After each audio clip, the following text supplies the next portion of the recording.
Em João, capítulo 3,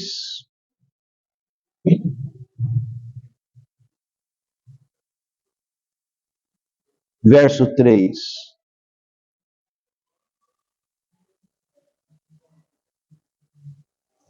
João 3, verso 3. Eu leio a primeira parte, os irmãos completam. A isto respondeu Jesus.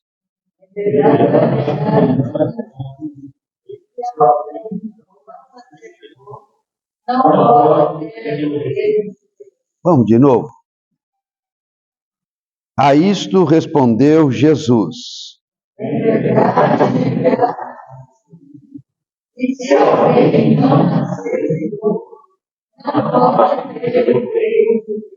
Agora o versículo 5. Respondeu Jesus.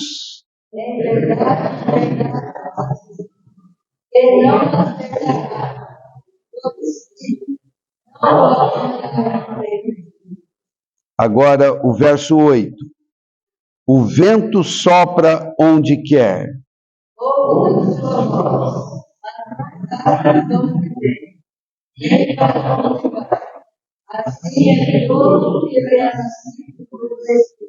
Amém. Agora vamos no capítulo 4.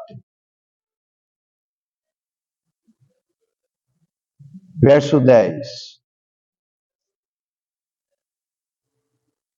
Replicou-lhe Jesus.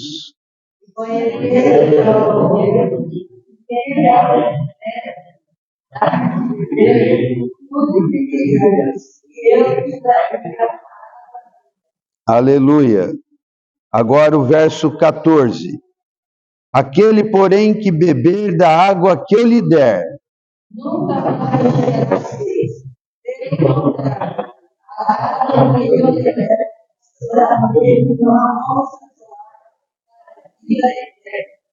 Aleluia. Agora, vamos para o verso 23. Mas vem a hora, e já chegou,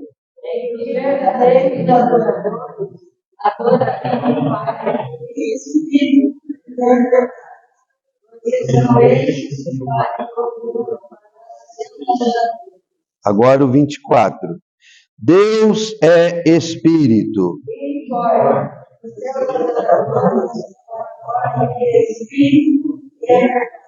Aleluia. Agora vamos abrir em Romanos.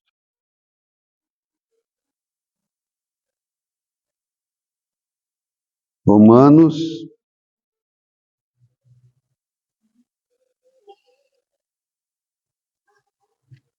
Quatorze e 17.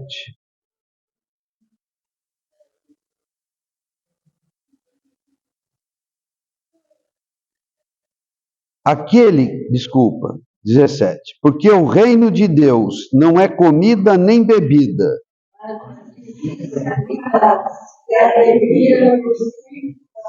Aleluia. Agora ainda em Romanos, vamos ler capítulo 6.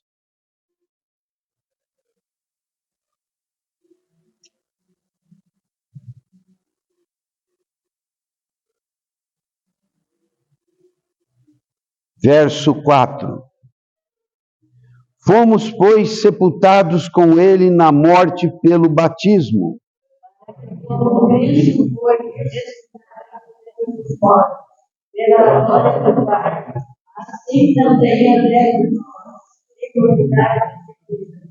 Amém. E um último versículo no capítulo 7, verso 6. Agora, porém, libertados da lei, estamos mortos para Cristo, acreditados em Deus, e nós e não a. Amém. Irmãos, todos esses versículos que nós lemos fala de como o Espírito Santo se move no viver do crente para trazer a ele as realidades de Cristo. Esse é o meu encargo. Eu vou repetir. Esses versículos mostram como o Espírito Santo se move na vida do crente para trazer a nós a realidade de Cristo. O Espírito se move para nos trazer a realidade de Cristo. Então vamos guardar essa frase. O Espírito se move para nos trazer a realidade de Cristo. Vamos lá? Vamos decorar isso? Então vamos falar em duas partes. O Espírito se move para nos trazer a realidade de Cristo. O Espírito se move para nos trazer a realidade de Cristo. Tá, agora fala a frase inteira. O Espírito se move para nos trazer a realidade. Amém. Aleluia. Vamos orar. Querido Pai, colocamos nas tuas mãos essa ministração. Pedimos o mover e a abundância do Espírito para a compreensão desta verdade, para que possamos vivê-la, praticá-la e termos uma experiência vencedora em nosso viver cristão. O Espírito se move para nos trazer a realidade de Cristo. Ajuda-nos, Senhor, a compreendermos os teus planos. Ajuda-nos, Senhor, a compreendermos a sua maneira de fazer as coisas. Ajuda-nos, ó Deus, compreendermos o que nos tem dado em sua graça, para vivermos a nossa fé de maneira prevalecente. Querido Espírito Santo, ajuda-nos, somos totalmente dependentes de Ti. Te pedimos, ó Pai, em nome de Jesus. Aleluia. Bom, amados, vamos voltar lá nos versículos de João. Então, o Espírito se move para nos dar a realidade de Cristo. Deus tem o seu plano de ação. Deus tem o seu propósito e tem o seu plano de ação. Então nós precisamos estar muito claros. Primeiro, qual é o propósito de Deus? Segundo, como Deus age para levar adiante o seu propósito. Tá, então, primeira coisa, qual é o propósito de Deus? O propósito de Deus, colocado de maneira simples, não é o que vamos estudar hoje, mas o propósito de Deus isso está no fechamento da Bíblia, Apocalipse 21, quando as coisas então estão concluídas. O que nós vemos lá quando as coisas estão concluídas em Apocalipse 21? Novos céus, nova terra, nova Jerusalém. A nova Jerusalém é a noiva do Cordeiro, não é isso? Então, na verdade, não é a noiva é hoje. Lá ela já será a esposa do Cordeiro, não é? Então ali nós temos um quadro maravilhoso de novos céus, nova terra, nova Jerusalém. E a palavra nos diz que a nova Jerusalém é a esposa do Cordeiro. E a esposa do Cordeiro somos nós. Seremos ali a nova Jerusalém, um grande mistério.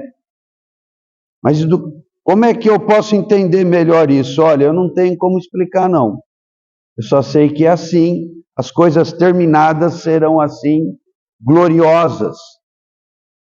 Gloriosas num nível que eu nem sou capaz de imaginar.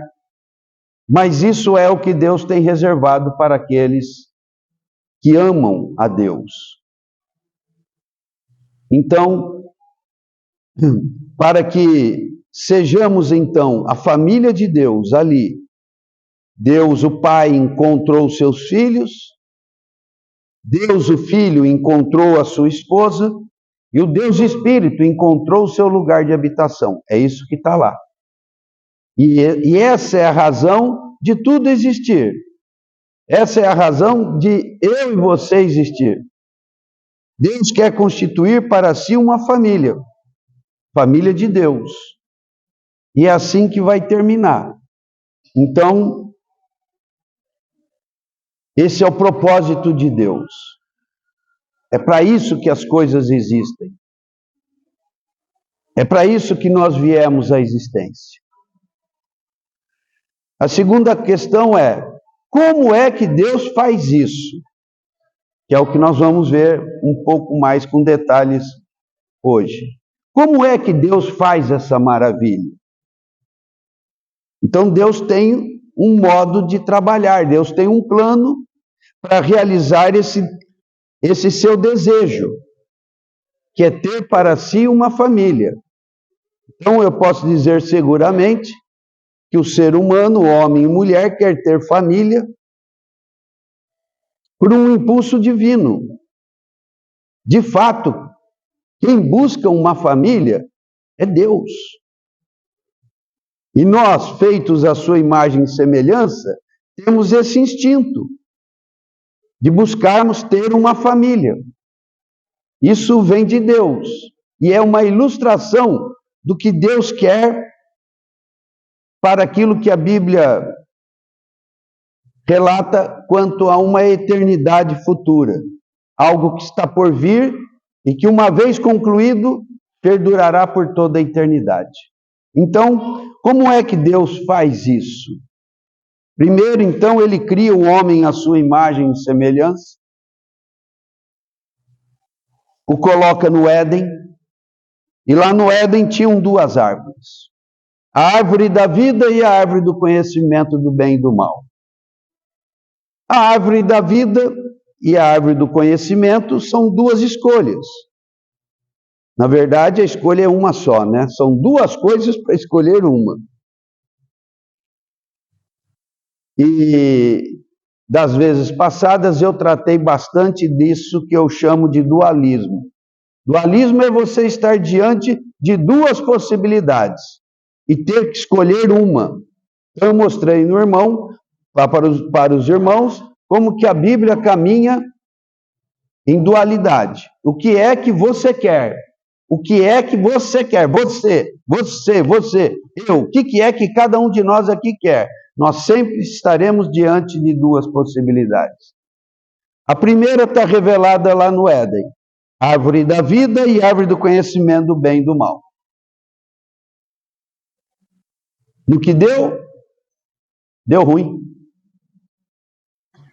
O homem comeu da árvore do conhecimento, Adão pecou, Eva pecou e todos nós pecamos com ele. Esse é um mistério, mas é assim que as coisas caminham, é assim que as coisas funcionam.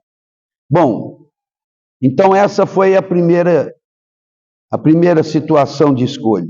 A segunda se revela fora do Éden. Caim e Abel fazem ofertas.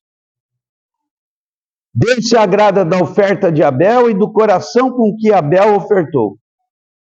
Caim também faz a sua oferta. Deus não se agrada da oferta de Caim e nem se agrada do coração de Caim. Em outras palavras, Deus se alegrou com o coração de Abel e com o que ele fez. E Deus se desagradou de Caim e do que ele fez. Caim fica assim, tomado por uma certa ira, por conta de Deus não ter recebido a oferta dele. E por quê? Ah, sim, obrigado. E por que o Senhor não se agradou da oferta de Caim? Porque não foi feita como Deus mandou. Só isso. Deus mandou que fizesse oferta de sacrifício. E Caim foi muito criativo e não seguiu a ordem de Deus e ofereceu lá os frutos da terra, visto que ele era agricultor. Ele não ofereceu oferta de sangue. Aquilo ofendeu a Deus, e isso tem um significado muito importante. O Senhor procura Caim para uma reconciliação, para uma correção, mas Caim não quer conversar com Deus. Então, de novo aqui estamos diante de duas escolhas: agradar ou não agradar a Deus. Abel agradou a Deus, Caim não agradou a Deus. Então, de novo, duas escolhas. Depois nós avançamos para outros personagens bíblicos. Enoque foi alguém que andou com Deus. E depois, em seguida, nós vemos Noé. E nos é dito também que Noé andou com Deus. Ou se andava com Deus, ou se andava com o pecado. A geração daquele tempo escolheu andar com o pecado. Mas aqui nós temos dois homens que andaram com Deus. De novo, com quem eu quero andar? De que modo de vida eu quero ter? Como é que eu vou andar? Como é que eu vou determinar o meu coração? Enoque e Noé andaram com Deus e experimentaram salvação e comunhão com Deus, intimidade com Deus e, por fim, paz e alegria em Deus. Depois, avançando um pouco mais, Abraão. Abraão vivia em Ur dos Caldeus, e lá era um lugar de idolatria. E o Senhor chamou Abraão para ser de Abraão o seu único Deus. Então a escolha de Abraão foi: você quer seguir os ídolos, os demônios, os falsos deuses? Ou você quer andar mediante o Deus único e verdadeiro que te criou? Nova situação. E falamos, inclusive da última vez, bastante sobre ídolos. A quem eu quero servir? A Deus que me criou ou aos demônios, aos ídolos? E vimos a história de quem mesmo? Que história que nós vimos?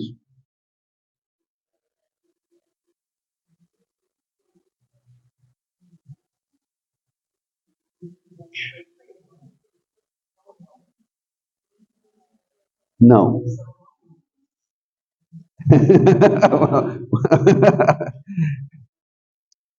Nós vimos Elias, né, no monte, naquele desafio com os profetas de Baal. Se é Baal, dizendo ele ao povo de Israel, adore Baal. Se o verdadeiro Deus é Baal, abraça Baal, mas se não é, fiquem com o Deus que tirou vocês do Egito. Yahvé, Jeová, fica com ele. O povo queria ficar com os dois, ele falou que os dois não dá. Nunca dá para ficar com os dois, irmãos. Ficar em cima do muro é continuar na mão do diabo, porque o muro é do diabo, não é? Então, tivemos toda a história ali. Então, Abraão escolheu entre os ídolos e andar com o verdadeiro Deus. Dali para diante, nós vamos ver Abraão, seguindo a ele o seu filho Isaque, seu neto Jacó, cada um tem a sua própria história, mas basicamente eles estão abandonando os ídolos, que o ser humano, ele é por natureza idólatra. E nós temos que ser libertos de ter outros deuses entre nós e o Senhor. É o primeiro mandamento. Depois disso, nós vemos a história de Moisés. Qual foi a escolha de Moisés? Ficar no palácio de Faraó ou sofrer com o seu povo? Não foi? E o que ele preferiu? sofrer com o seu povo. Foi uma caminhada dura. Primeiro ele quis fazer as coisas do jeito dele, não deu certo, no sentido de defender o povo que era escravizado. Aí ele some por 40 anos e o Senhor vai lá e fala: Moisés, vamos retomar o projeto de libertação do povo. E Moisés então se dispõe ao Senhor, volta ao Egito e começa toda a história do povo sair do Egito e ir para Canaã. Então ali a vitória foi sobre o quê? Foi sobre o conforto do Egito. O Egito é uma figura do mundo. E Faraó é uma figura de Satanás. Então precisamos vencer o mundo. João nos alerta: não ameis o mundo, nem as coisas que há no mundo. Porque todas as coisas do mundo passam. Mas os que fazem a vontade do Senhor, eles permanecem. E o que Moisés fez foi isso. Foi não amar o mundo, que passa, e se apegar a Deus. Esses não passam, esses permanecem eternamente com Deus. Bom, então assim por diante, nós fomos vendo vários casos, não é? Vimos a porta larga, a porta estreita, não é? E ainda teríamos outras coisas para ver. Gálatas 6 fala de semear para a carne, semear para o espírito. Então nós sempre estaremos diante desse dualismo. Eu sempre terei diante de mim duas possibilidades. Tiago diz que o homem de ânimo dobre não alcança coisa alguma. O que é o ânimo dobre? É eu querer ficar com duas coisas. Mas não existe a possibilidade de ficar com duas coisas. Ou você ama um e detesta o outro, né? Ou detesta o outro e ama esse. Jesus falou isso. Então, nós somos confrontados com essa grande realidade. Então, dia a dia, nós estamos sempre diante de muitas situações que nós temos que nos decidir pelo Senhor. Não é? Talvez até para vir para essa reunião agora, você teve que se decidir: vou ou não vou? O Senhor tem uma conta corrente no céu. E Paulo falou: o que eu quero é aumentar o crédito de vocês. Está tudo sendo registrado. Cada pensamento, cada ação, em especial, cada decisão. Vou pecar ou não vou pecar? Vou falar a verdade ou não? Vou cometer aqui um pequeno desvio de honestidade ou vou fazer a coisa certa? Nós sempre estamos diante disso, irmãos.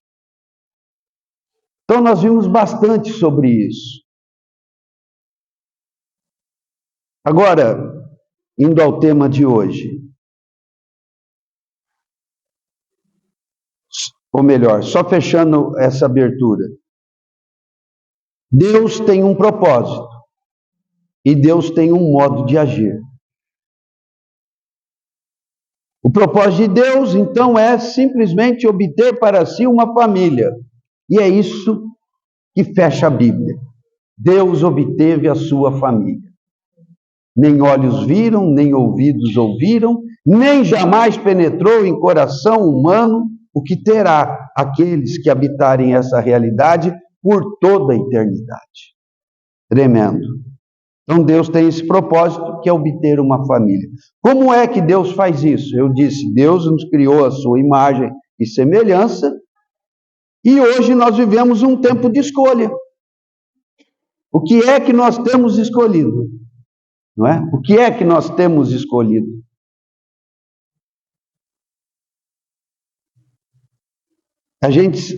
Nós, né? Sempre estamos frequentemente diante de conflitos.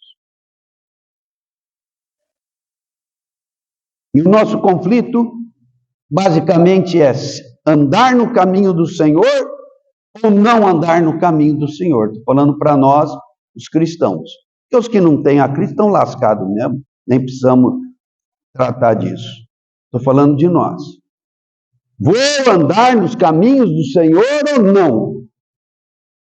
O Senhor Jesus disse: aquele que me ama, guarda os meus mandamentos, ou seja, anda na minha palavra. Quem me ama. Nós amamos o Senhor? Amamos? Então nós temos que nos esforçar por guardar os mandamentos do Senhor. E agora nós chegamos aqui na questão do Espírito. Ao querer guardar os mandamentos do Senhor, ao querer seguir Jesus como mestre da minha vida, como Senhor da minha vida, eu encontro em mim forças estranhas, conspirando o tempo todo contra o meu querer. E se nós fôssemos falar nisso, agora nós abriríamos para compreender melhor esse assunto, hein? Para entender dessa loucura da vida, da mente, que vai para cá, vai para lá, quer, não quer, eu quero, mas não consigo. Onde é que nós estamos aqui? Onde é que Paulo fala disso? Gálatas 5 fala também, mas não é disso que eu tenho em mente. É um tratado sobre isso. Romanos, começou bem, Zé. 7. O bem que eu quero eu não faço. O mal que eu detesto é o que faço. Que miséria! Se faço o que não quero, não sou eu quem faz. É o pecado que habita em mim, miserável homem que sou. Esse Romanos 7 é de lascar. Paulo vai no cerne do problema. Eu quero seguir a Cristo, eu amo a Cristo. Eu amo o meu Senhor, o meu Salvador, o meu Mestre. Mas é tão difícil. Então, para nós entendermos como é que Deus realiza o seu propósito, nós temos que entender o que é que nós temos recebido de Deus em sua graça. O que é graça? Graça é favor. Tem que checar, né, meu irmão? Se a gente fica falando aqui, eu não está entendendo nada. Então tem que dar uma checada para saber, porque senão não liga lé com cré, né? Fica sem fé.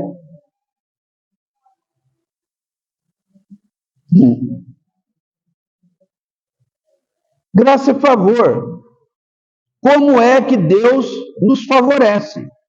O que é que Deus fez para me ajudar a vencer o pecado? Não só o pecado no sentido dessa fraqueza que há em mim, mas a vencer o próprio diabo. Irmãos, dá para botar o diabo para correr? O que a Bíblia diz? Dá ou não dá? Ele atormenta o quanto quer, mas eu posso resisti-lo e dizer, aqui não, filho do cão. Dá para pôr para correr? O que a palavra diz? E ele fugirá de vós. Então, o que eu recebi de Deus? Primeiro, eu recebi seu próprio Filho. Ele morreu pelos meus pecados. Segundo, eu recebi de Deus o Espírito Santo. Primeiro, Jesus me redimiu dos meus pecados, das minhas culpas, que eu já tinha. E dia a dia, quando eu tropeço e cometo pecado, se eu confesso o meu pecado, que bênção maravilhosa eu tenho. A de ser perdoado e purificado. Por quê? Porque Jesus derramou o seu sangue. Agora, como é que eu faço para adquirir força, para adquirir poder? Como é que eu faço para ter o meu caráter mudado, o meu ser mudado? Então aí nós temos o Espírito Santo. João Batista, no ministério dele, quando ele anunciava o Senhor Jesus, ele fez uma promessa da parte de Deus preciosíssima. O Senhor Jesus viria para nos batizar no Espírito Santo. Batizar é mergulhar no Espírito Santo. Quem é o Espírito Santo? É Deus mesmo. Nosso Deus é único, que se manifesta em 3 pessoas distintas, um grande mistério. É único e é 3 e é único. O Deus Espírito é aquele que está conosco aqui agora. Está aqui sobre nós, nos ajudando. E quem tiver com o coração aberto vai ser enchido por ele. É sempre assim.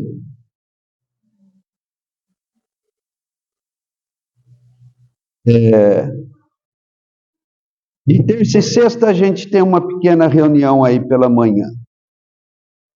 Nem sempre a gente chega animado e disposto. Mas a presença do Espírito Santo está ali, como está aqui. E se eu começo a orar, crendo que ele vai se mover, eu oro. E eu vou dar o meu testemunho dessa última sexta-feira. Eu cheguei, falei, hoje eu vou orar 5 minutos. 5 minutos. E vou parar de orar. Aí comecei a orar, pela fé, glorificando o Senhor e pedindo o encher dele. Daqui a pouco eu olhei para o relógio, já tinham passado 10 minutos. Mas aí eu já estava animado.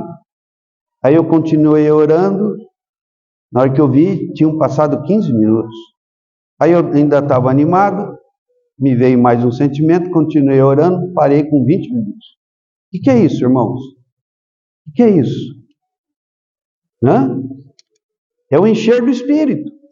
E é sobre isso que eu quero falar.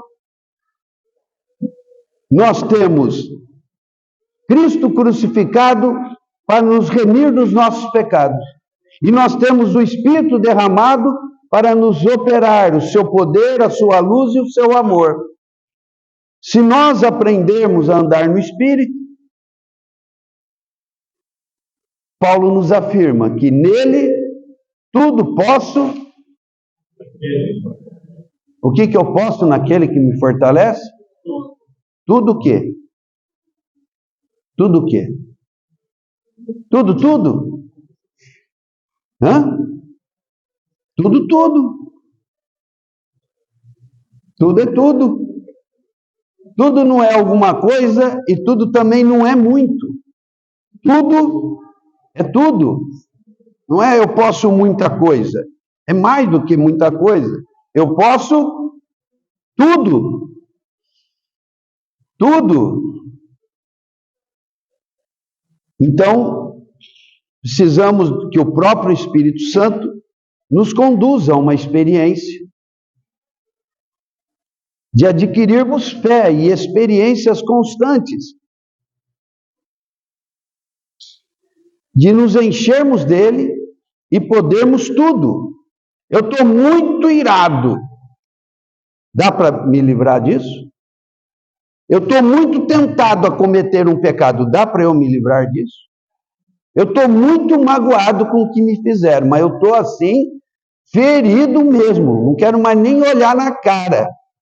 Dá para se livrar disso? O que não dá para fazer se eu me encher do Espírito? Nada, porque nele eu posso. Então quem é que limita o Espírito? Eu. Tem um versículo misterioso aqui em João, logo aqui no começo, acho que é no capítulo 3, não, 2. Jesus diz assim: Deus não dá o Espírito por medida. As interpretações são tão diversas aí, mas é simples, ele não dá por medida. O que você está precisando? É de um gole d'água? Então tá um golinho. Não é assim, ele te dá tudo.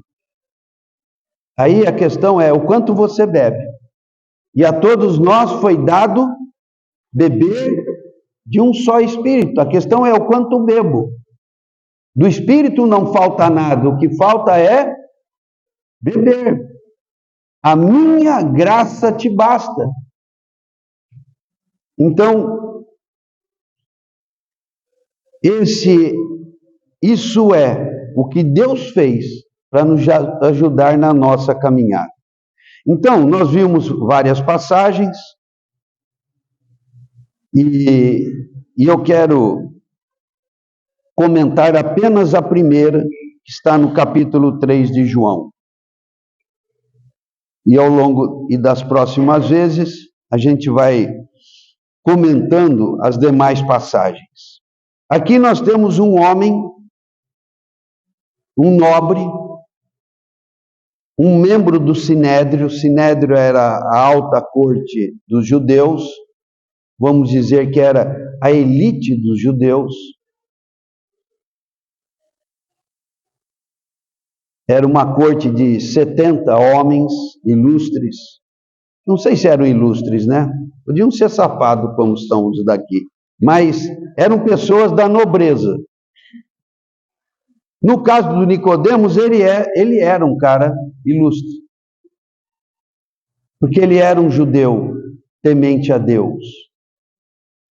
Então ele era um homem provavelmente rico, nobre, pertencente à mais alta corte dos judeus. Ele também era um mestre na palavra, um rabino. E um servidor de Deus. E ele está atraído por Jesus. Só tinham dois ali naquele sinédrio de 70 que estavam atraídos por Jesus. Um era Nicodemos, o outro era José de Arimateia. O resto queriam matar Jesus e mataram Jesus. E quem é que foi tirar Jesus da cruz? Quem mais? E Nicodemos. Não é? Então, e quem é que foi conversar com Pilatos para pedir o corpo de Jesus? Coisa de nobre, coisa de elite. Pedro ia resolver o que naquela? Mesmo porque, coitado, tinha acabado de negar o Senhor. Então precisou de dois homens nobres, José de Arimateia, e aqui no caso Nicodemos, que foi com bálsamos e ervas, coisas muito caras, não é? Que para embalsamar o corpo do Senhor, tirar o corpo do Senhor da cruz, o trataram bem, lavaram o corpo, fizeram todo um processo de preparação com essas ervas aromáticas, aqueles ungüentos, e depois enrolavam em faixas e o colocaram numa sepultura. Aquela sepultura era uma sepultura do próprio José de Arimateia. Ele, homem rico que era, já tinha mandado escavar numa gruta. Ele falou, não, eu não. Vai ser do meu Senhor. E lá eles colocaram o corpo do Senhor.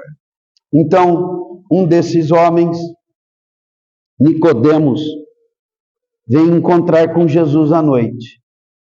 E o que ele diz é isso. Verso 2. Este de noite foi ter com Jesus e lhe disse, Rabi, sabemos que é mestre vindo da parte de Deus, porque ninguém pode fazer estes sinais que tu fazes, se Deus não estiver com ele. Então vejam. Mais para adiante vai dizer que ele era um homem idoso.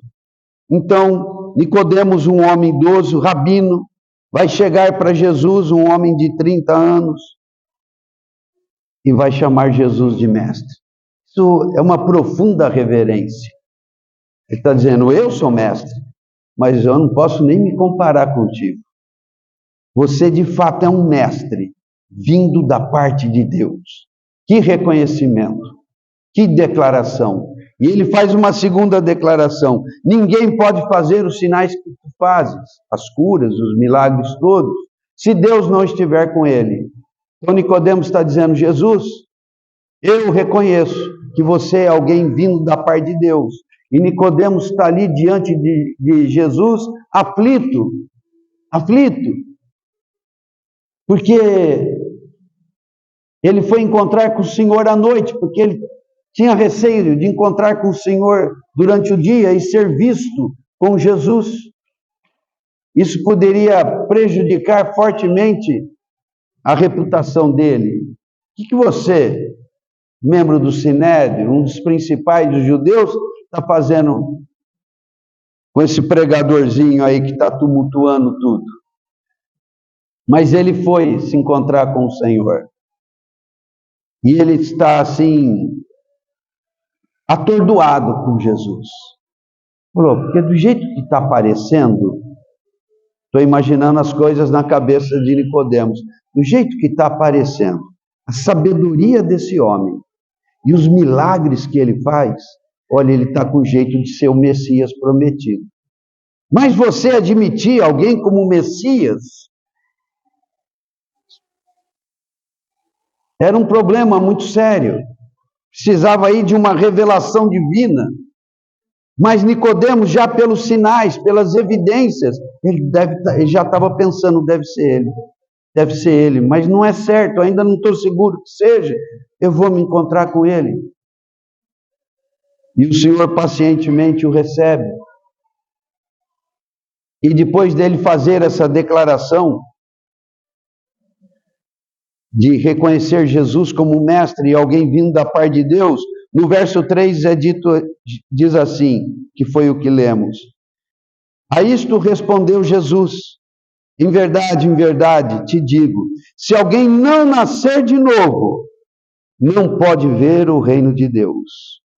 Perguntou-lhe Nicodemos, como pode um homem nascer sendo velho?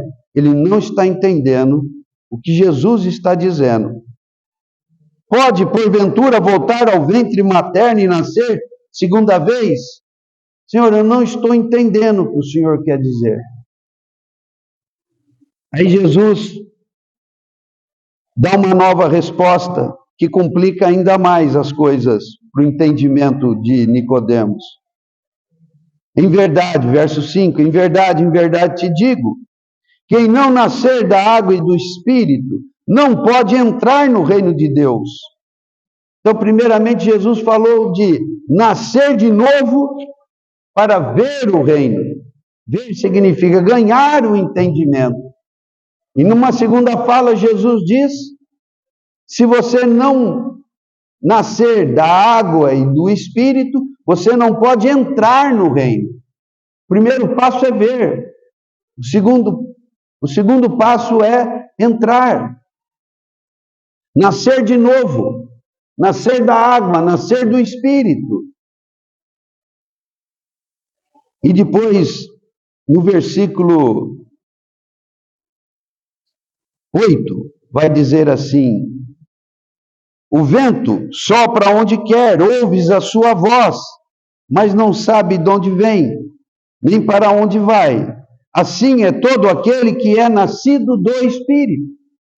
Então Jesus está dizendo para Nicodemos, e o coitado não está entendendo nada. O verso 9 diz, então lhe perguntou Nicodemos, como pode suceder tudo isso?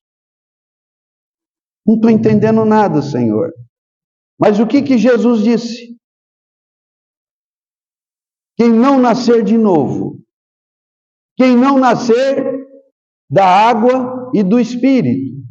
E depois ele vai dizer, quem não nascer do Espírito.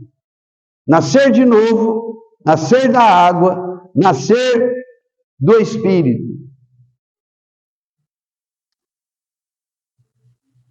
Então, irmãos, quando nós falamos na provisão do Espírito Santo, nós estamos falando num novo nascimento. Nós nascemos uma primeira vez dos nossos pais. Isso está muito claro lá na certidão de nascimento, na nossa identidade. Antigamente, mas muito antigamente, tinha problema com certidão, com documentos, nunca sabia direito como, né? Muitos nem sabiam o dia direito que nasceu. A Luzia diz que o pai dela registrava todos os filhos dele no dia 15. Tudo no dia 15. Quando foi que nasceu? Dia 15. Nasceu, mas não sei, foi dia 15.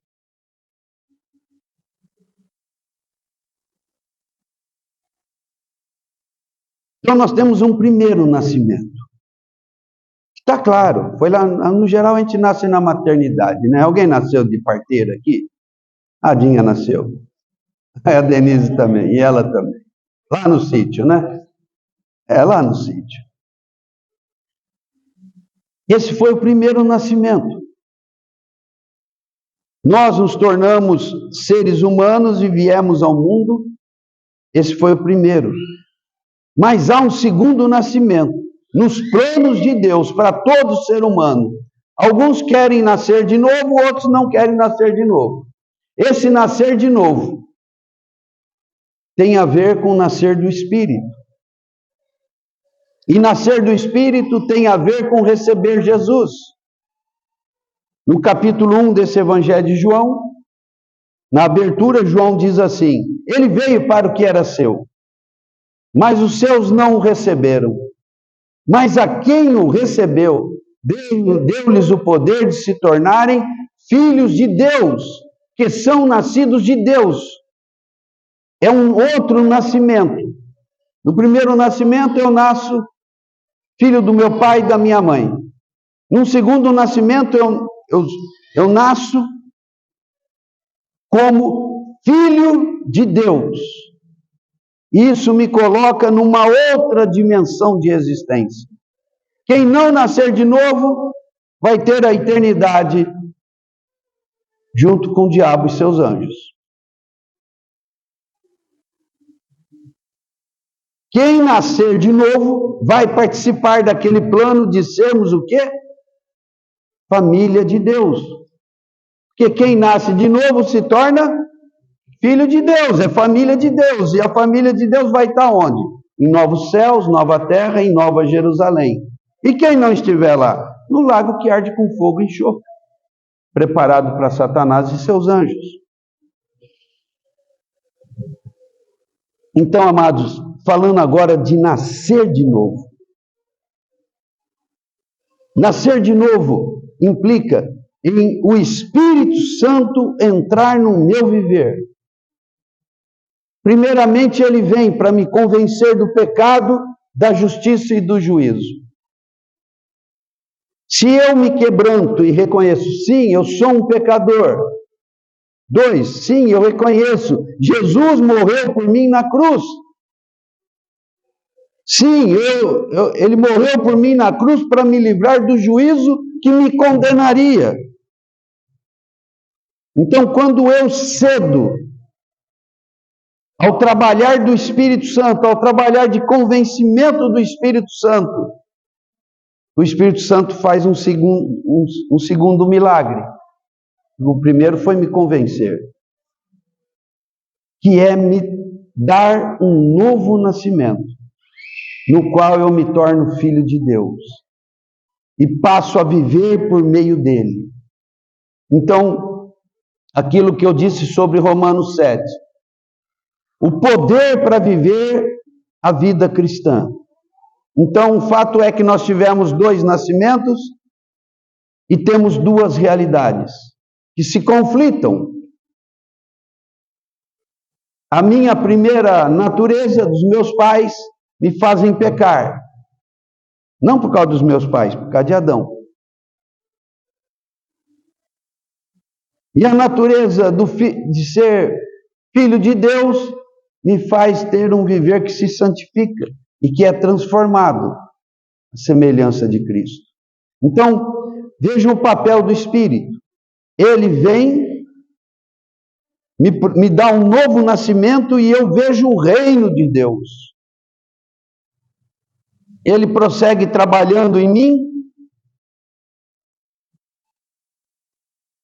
Eu nasço da água e do Espírito. Água, possivelmente, aqui se refere à questão do batismo. E nasço dele mesmo. O que significa nascer do Espírito? O Espírito Santo passa a habitar o meu viver. E é esse habitar do Espírito Santo que é que me traz as realidades de Cristo. Então, Cristo é o padrão. E o Espírito Santo é aquele que vai me fortalecer, me iluminar e me amar para me levar a um viver de andar em Cristo, na realidade do novo nascimento. Então, precisamos considerar muito seriamente a nossa situação com respeito a este novo nascimento. Primeira coisa que eu tenho que considerar, eu já nasci de novo? Pensa aí com você. Você já nasceu de novo? Você já nasceu da água do Espírito? Já nasceu? Quem pode dizer com convicção, eu nasci de novo? Hã? Fala forte então, filho, porque era para dar uns pulos aí. Então, uma primeira questão, eu quero mesmo chocar os irmãos e eu quero que você considere. Por que minha vida não tem caminhado? Por que minha vida não tem andado? Porque eu tenho desejado ser cristão, mas eu não consigo, de modo algum, lidar com as minhas fraquezas. Talvez não, com certeza, é porque não está havendo uma ação do Espírito. E por que não há uma ação do Espírito? Ou porque eu não nasci de novo, ainda que eu me simpatize com Cristo. Ou porque se eu já nasci de novo, eu não tenho me entregue ao trabalhar do Espírito.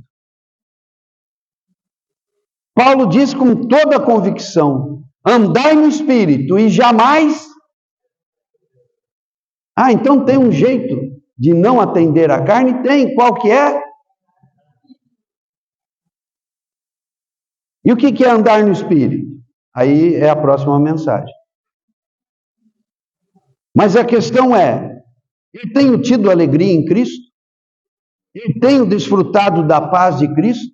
Eu tenho vencido o pecado? Ou eu permaneço servindo ao pecado como escravo? Tem jeito de escapar? Tem jeito de ter paz? Tem jeito de ter alegria? Paulo nos diz, alegrai-vos no Senhor sempre.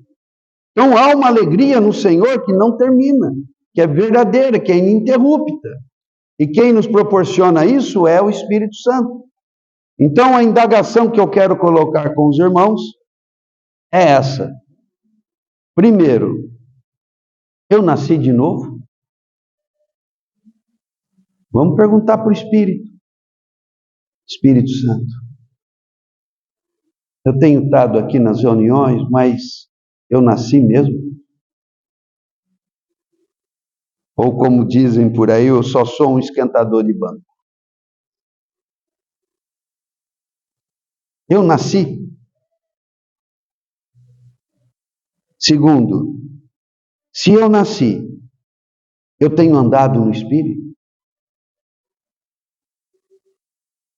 Porque quem anda no Espírito tem um viver moral e um viver psicológico, psíquico, emocional, que se alegra no Senhor sempre. E eu estou falando tudo isso, irmãos, porque o que nós estamos vendo é um grande desânimo cristão. Isso é coisa desse tempo.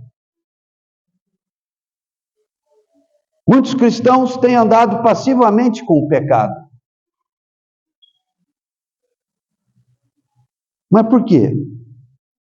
Ou não nasceu de novo, ou se nasceu de novo, não tem se buscado o Senhor para andar no Espírito.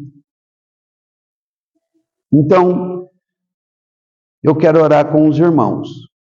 Nós temos aqui um tempo, eu quero orar com os irmãos.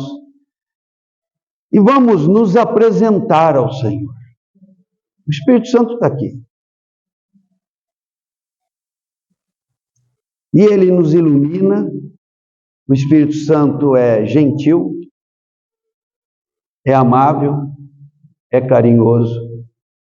E Ele diz assim, você é um pecador que está indo para o inferno. E você não fica ofendido, você fica alegre. Se eu disser isso para você, você vai me odiar. Mas o Espírito Santo é capaz de falar o lixo que eu sou. E eu falo, puxa, é verdade. Então eu não estou chamando ninguém aqui de lixo, viu? Eu não. Mas a gente tem que se abrir ao Espírito Santo, para que Ele nos ilumine, nos fale, e nos dê uma nova perspectiva de salvação, de alegria, de paz, de transbordamento. Do seu interior fluirão rios de água viva. Isso tem a ver com o habitar e o mover do Espírito. Então eu tenho que me colocar diante do Senhor e perguntar seriamente: Senhor, eu não saio do lugar. Será que eu não nasci de novo? Ou será que eu estou com o coração duro para não andar no Espírito? Vamos orar? Então vamos orar naquele esquema. Eu oro, os irmãos repetem. Amém? Então vamos fechar os olhos. Não fique olhando para o lado. Feche os olhos, abaixe a cabeça. Não se distraia com nada. Vamos falar com o Senhor. Querido Pai, em nome de Jesus, me coloco diante de Ti para ser sondado por Ti. Tu és um Deus de bondade e misericórdia, e eu quero me abrir a Ti. Querido Espírito Santo, creio na Tua presença aqui, e eu quero me abrir a Ti.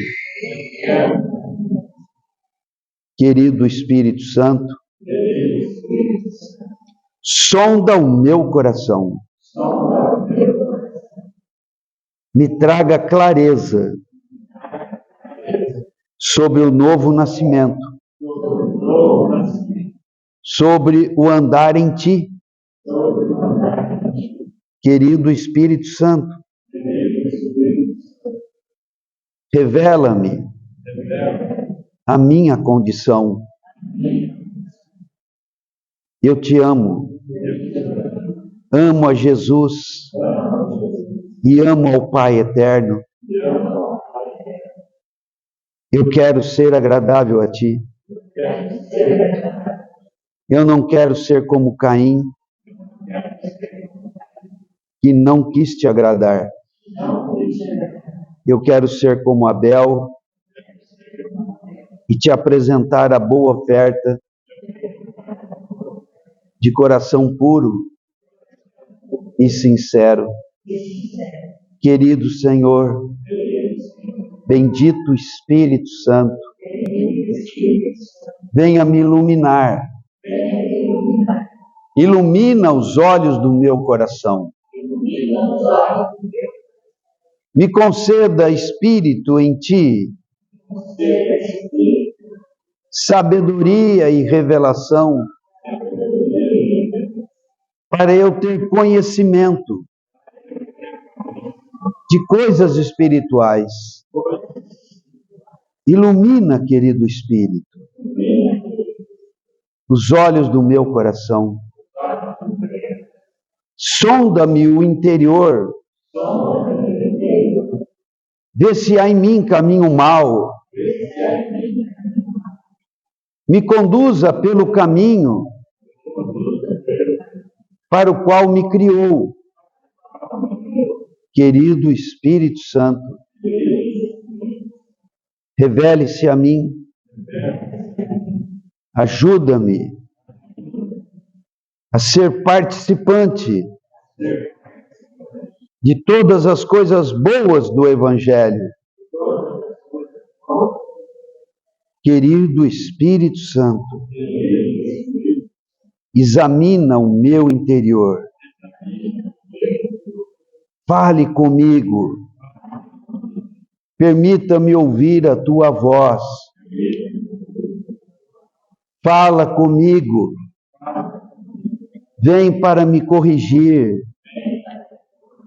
Vem para trazer coisas novas. Vem para me trazer as realidades de Cristo. Vem para me trazer um viver justo, um viver em paz, um viver em alegria, por meio de ti, querido Espírito Santo. Quero permitir a ti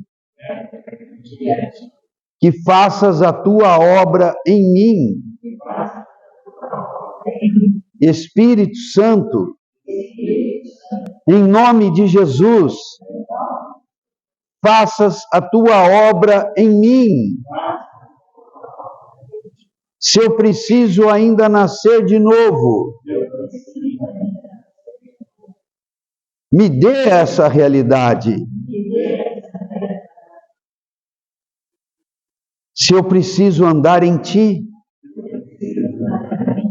me dê esta realidade. Não deixe as minhas vontades encobrir o teu propósito na minha vida. Ajuda-me, Espírito Santo, a eu me determinar por Cristo. Não quero andar nos meus próprios caminhos. Quero agradar ao meu Deus. Não quero servir a ídolos, a outros deuses, porque são falsos. Quero servir a ti, Deus meu Criador, meu Salvador. Eu quero a ti. Eu quero uma renovação em meu viver. Querido Espírito Santo, visita-me e revele-se a mim e me atraia com o teu amor. Leva-me após Cristo a ser um discípulo seguidor de Cristo. Eu te escolho, Espírito Santo, como minha fonte de vida, como o meu guia, como aquele que me ensina a Cristo. Querido Espírito Santo, dá-me uma experiência transcendente, sobrenatural. Afete os meus sentimentos. Querido Espírito Santo, se há pecados, permita-me sentir as culpas,